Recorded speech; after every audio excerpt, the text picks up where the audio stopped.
This segment of Naperville Sports Weekly is brought to you by Boombah, athletic apparel and equipment. Here with Coach Cedric Williams for Metea Valley Girls Basketball. Thanks for giving us a couple minutes of your time, Coach. Hey, thanks for having me. It's an opportunity to be here. Absolutely. Thank you so much. Let's talk about the team a little bit. Just getting started here, a couple weeks in. This is your first year as the head coach. A couple of new coaches in the girls basketball scene in Naperville. Kind of walk me through your first year and how it's going so far. Well, you know, it's going pretty well. I couldn't be pleased on how our kids are definitely having an impact on what I'm doing and how we're doing as a team. I think it's a blessing to have a group of girls they're working hard. Not the talented bunch, but we do work hard. And I think for us, the first year for me is to make sure they understand stress and defense and making sure we commit to what the philosophy is here. I think one is to have fun, two to make sure we're playing together as a team, and a family atmosphere. I think that's very important to get girls to buy into your philosophy. And let's talk about your philosophy a little bit more in depth. You're taking over for Chris Calavas, yes, obviously, and you coached under her for a number of years since the program's inception. What'd you learn from Chris, and what are you bringing on your own philosophy to try to make a new imprint on this team this season? I think what I learned from Coach Calavas is a lot of the fundamentals, man. From day one, she preached the fundamentals. We did a lot of fundamentals work. I think that was a carryover from us, you know, because as a girl basketball coach, you need that aspect of it to be fundamentally sound, because you're going to need that day in, day out.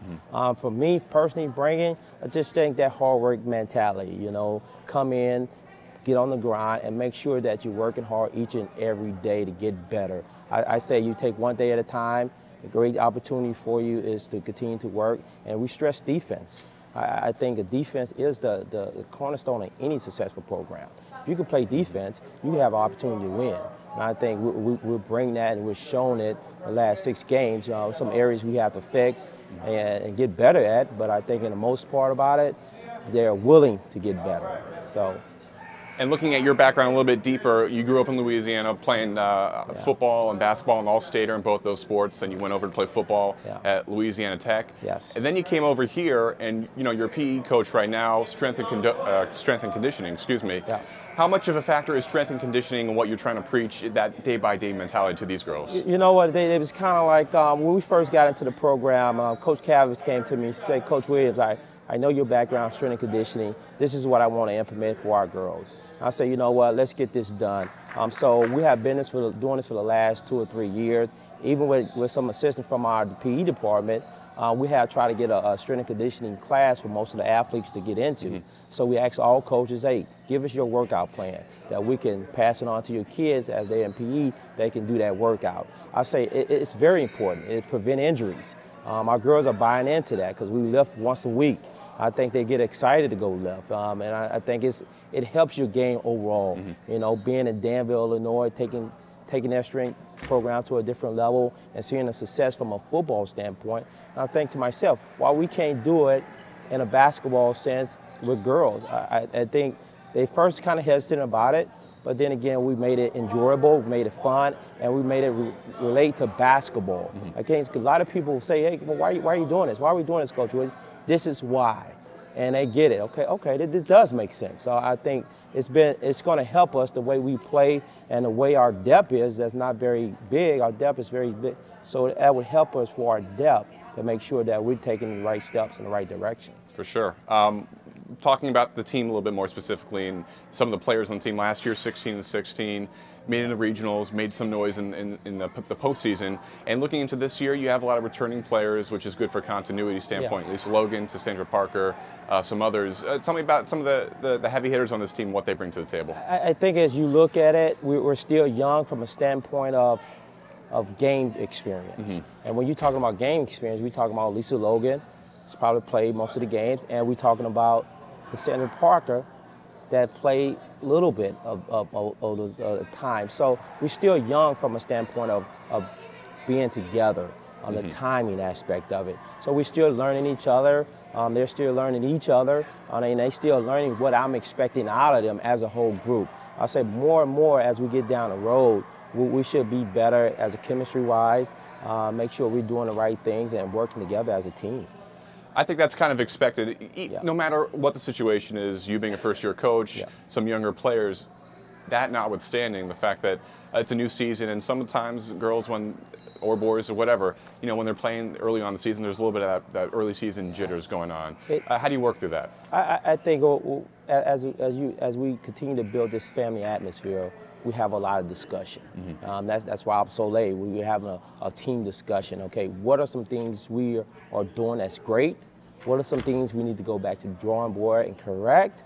And when you have all these pieces giving input on how to better their team, they feel more invested. So, and I think that's a great way we're going right now. When you have kids invested in what you're doing and they're giving their opinion, we use those opinions, and now they feel more dedicated to what you're trying to do in the big scheme of things.